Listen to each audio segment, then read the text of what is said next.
Bonsoir, bonsoir, bonsoir. Você chegou ao mais do mesmo. Tudo bem, irmãos? Como vão? E aí, Neto, beleza? E aí, tranquilo? Boa noite, seu Jorge, como é que vai? Tudo bem? Que Deus abençoe. Boa noite, Davi, meu primo, Josué. Boa noite, Kelly. Até daqui a pouquinho, se Deus quiser. Boa noite, Vanessa, que Deus te abençoe. Deus abençoe o Sérgio também. Deus abençoe você, Alice. Boa noite, meus irmãos. Boa noite. Fico muito feliz de estarmos juntos aqui mais uma vez. Deixa eu ligar o meu relógio. E agora deixa eu dar boa noite para o pessoal do YouTube, que eu não soltei a tela certa aqui. Teve uma desconfiguração no meu áudio, por isso eu atrasei um pouco para começar. Então, oficialmente começando de novo Mais do Mesmo, que é um programa produzido pela Igreja Reformada Luz para as Nações em Montreal. Tem como propósito falar mais da mesma Escritura, mais do mesmo Cristo, mais das mesmas doutrinas. E o que a gente busca mesmo aqui é novidade de vida. Tá bem? Estamos no hospital ainda, né? Que Deus abençoe vocês, tá? Que tudo corra bem aí. Depois manda a notícia, por favor. Deixa eu dar boa noite também para Rafaela Silva, que chegou aqui. Para Marluce Rocha, dona Marluce Rocha. Filhas na Bagagem, Simone chegou aqui também. E a Juliana, manda um abraço para o seu pai também. Eu acabei ontem lendo tardiamente o post lá do aniversário do Samuel. Então, parabéns ao Samuel também. Que Deus abençoe. Deus abençoe vocês. Irmãos, estamos terminando essa semana, mas não o nosso tema, né? A decisão de Judas. Nós estamos falando sobre os perigos, né, de não guardarmos as doutrinas. Mas antes disso, deixa eu ainda falar aqui, né, que o mais do mesmo, troquei as bolas aqui. O mais do mesmo é sempre ao vivo, 18 horas e 2 minutos no horário aqui de Montreal, 20 horas e 2 minutos no horário de Brasília. Bilinho acabou de chegar aí também, Cássia Caetano também está com a gente. Então é de segunda a sexta nesse horário. E a gente faz ele 18 e 2 para a gente se lembrar que o Senhor é a minha rocha, a minha fortaleza, o meu libertador, o meu rochedo em quem me refugio, o meu escudo, a força da minha salvação e o meu alto refúgio. E como vocês sabem, quem chega cedo, como a Érica Costa, fechando a fila aí possivelmente, ganha um boa noite personalizado, com mais $1 milhão, serve por um monte de coisa, e quem chega depois ganha só aquele abraço apertado que eu já vou deixar agora, porque às vezes eu esqueço. Bom, chegou aqui a Rose Hashimoto também, 22, então é a última da fila, fechando aí o boa noite personalizado a quem assim chegou. Bom, eu voltando agora a falar de Judas, né, que é nosso texto aqui, né, nós estamos falando sobre o problema dos falsos mestres, né, essa decisão que Judas toma. Apesar de gostar, de ter prazer em falar do Evangelho para vocês, eu preciso falar dos falsos mestres, porque eles entraram no seio da igreja sem que nós percebêssemos. Foi o problema que eu comecei a destacar ontem, dividir em 2 etapas, né? E vou continuar hoje para a gente fazer uma mid-season finale hoje. Semana que vem a gente continua, né? Então, só para ler o texto para vocês se lembrarem, e para eu me lembrar também. Judas, servo de Jesus Cristo, irmão de Tiago, aos chamados e amados em Deus Pai, guardados em Jesus Cristo, misericórdia, paz e amor vos sejam multiplicados. Amados, quando me empenhava para vos escrever acerca da salvação que nos é comum, senti a necessidade de vos escrever, exortando-vos a lutar pela fé, entregue aos santos de uma vez por todas.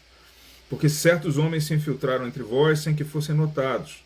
Desde há muito tempo eles estavam destinados para o juízo. São homens ímpios que mudam a graça do nosso Deus em libertinagem e negam o nosso único soberano e Senhor Jesus Cristo. Mesmo que já soubesseis de tudo isso, eu quero lembrar-vos que, depois de libertar o povo da terra do Egito, o Senhor destruiu os que não creram. Os anjos que não mantiveram seus domínios, mas deixaram com sua própria habitação, ele os tem confinado nas trevas, em algemas eternas, para juízo do grande dia.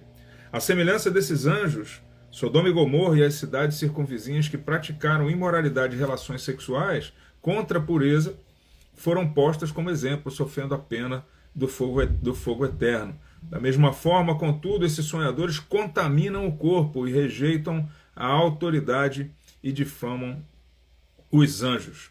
Vamos parar até aqui.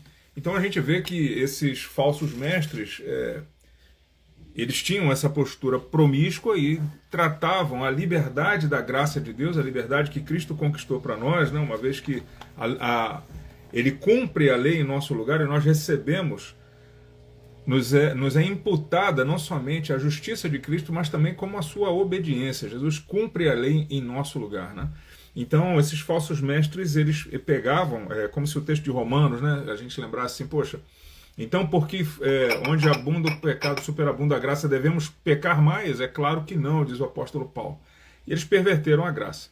Então é incrível, né, como o desconhecimento das Escrituras deixa a gente entorpecido diante do pecado. Foi algo que eu cheguei a mencionar ontem. Hoje é bem a continuidade de ontem, né?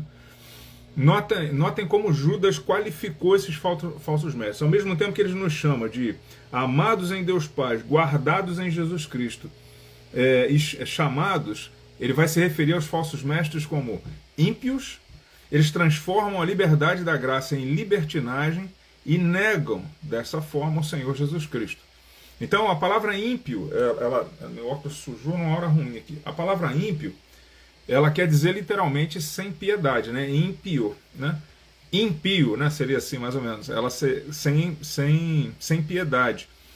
Essas pessoas, num contexto mais apurado, eles não foram alcançados pela misericórdia e vivem de acordo com a sua natureza carnal. Esse é o fato, né? Isso em Efésios 2, de 1 a 10, né? Se a gente for ler, tá? A gente fala bastante dessa natureza, mas Efésios 2, de 1 e 2 dizem pra gente: Ele nos deu vida quando estávamos mortos, Ele lhes deu vida quando vocês estavam mortos em suas transgressões e pecados, nos quais vocês andaram no outro tempo, segundo o curso desse mundo, segundo o príncipe da potestade do ar, do espírito que agora atua nos filhos da desobediência.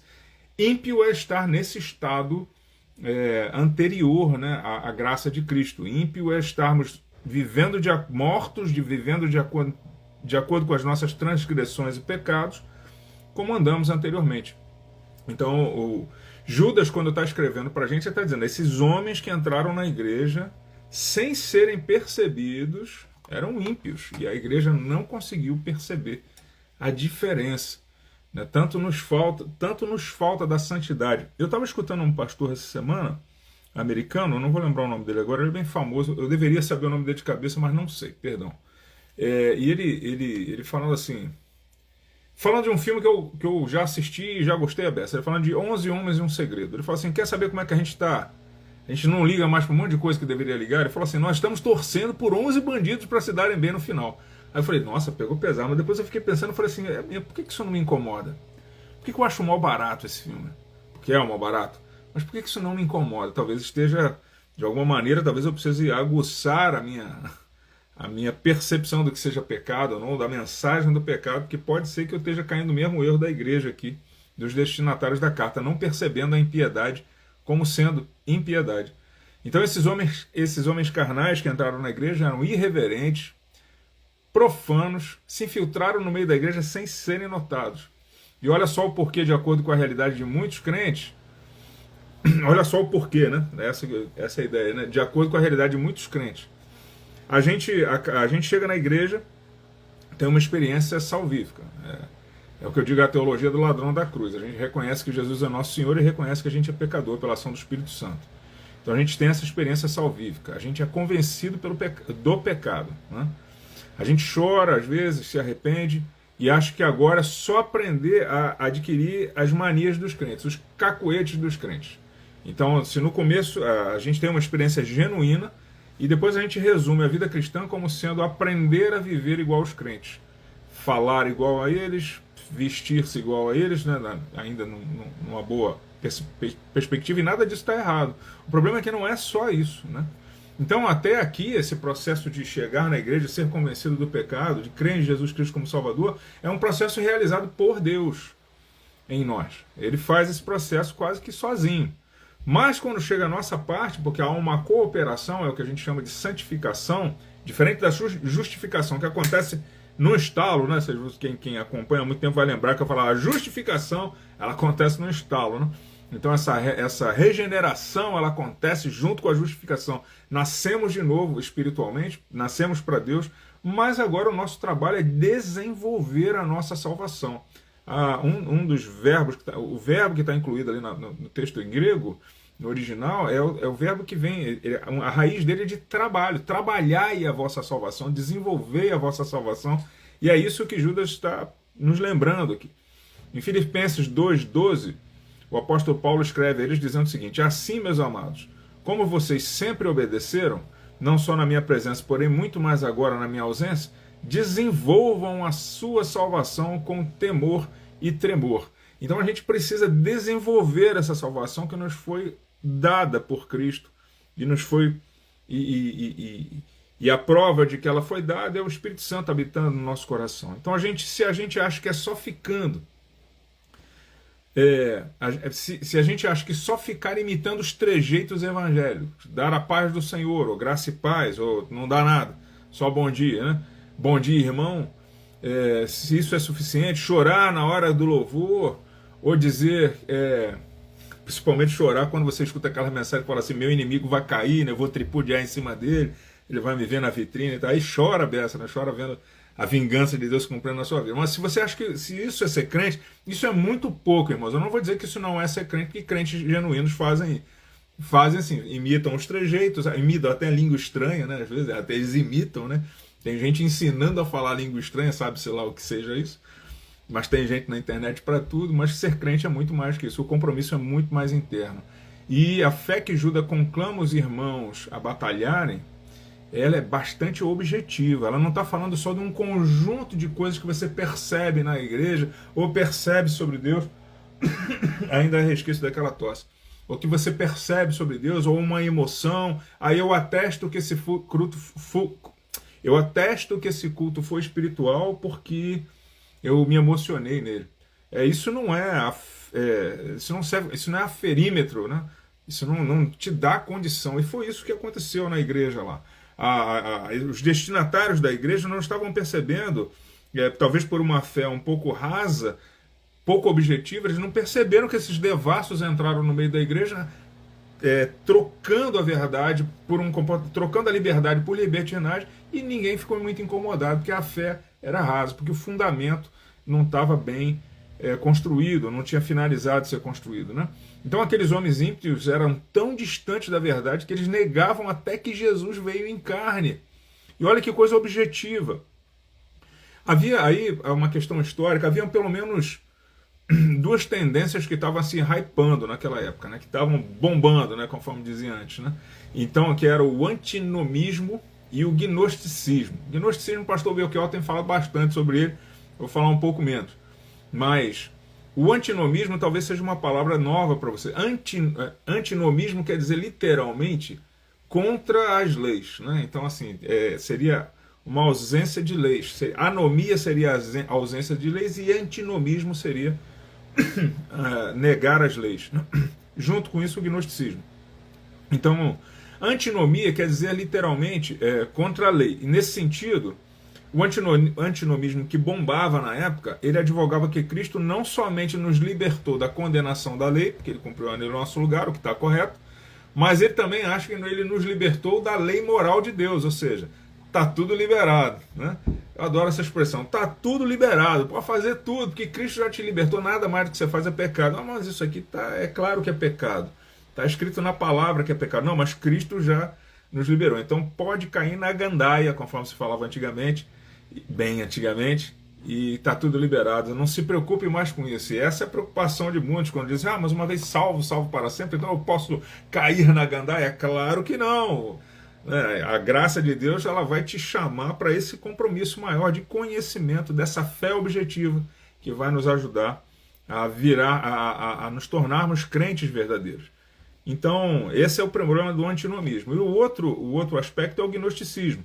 Ele se apoiava no entendimento grego de que a matéria é má. Logo, Jesus não poderia ter encarnado. Por isso eles negavam a encarnação de Cristo. Então eles vão dizer: olha, o que é espiritual é bom. Jesus é Deus, ele é espírito, então como é que ele encarnou? Ele não poderia ter encarnado, porque a carne é má. E aí você pode me perguntar: mas e o texto de João, capítulo 1, né? No princípio era o verbo estava com Deus, o verbo era Deus, ele estava no princípio com Deus. Aí vai lá para o final do versículo: e o verbo se fez carne e habitou entre nós. Como é que eles lidavam com um texto claro como esse? E os falsos mestres diriam que é um ensinamento que todos aprendem. Aí vem a ideia da gnose, né? Que todos aprendem, mas os iniciados conseguiriam ler o texto e extrair as verdades a partir dele. Então é como se o texto bíblico não fosse suficientemente claro, e nesse sentido, ele não fosse suficientemente claro, e nesse sentido, só os iniciados teriam a verdadeira compreensão do texto. Isso não é verdadeiro, né? E o gnosticismo ele trazia essa espécie de segredos ocultos. Aí você fala assim, mas que coisa distante. Não é distante, porque um monte de igreja que você vai hoje, a Bíblia não é suficiente. O cara chega lá, fala um monte de coisa que só ele conhece. Ele tem revelações que só ele conhece. Ontem eu denunciei um pouco isso. Ele fala de coisas que você não pode comprovar na sua escritura. E aí você acaba dependendo da interpretação espiritual, entre aspas, dessa pessoa para dizer se algo é verdadeiro ou não. Irmãos, é simples assim. Se está diferente do texto bíblico, está errado. Entendeu? Está errado. E por mais convincente que seja a argumentação de alguém, a verdade está em Cristo. E Cristo está revelado nas Escrituras. O resto é heresia. E como falamos ontem, heresia é pecado. Heresia é mentira. Então a gente não pode conviver com essas...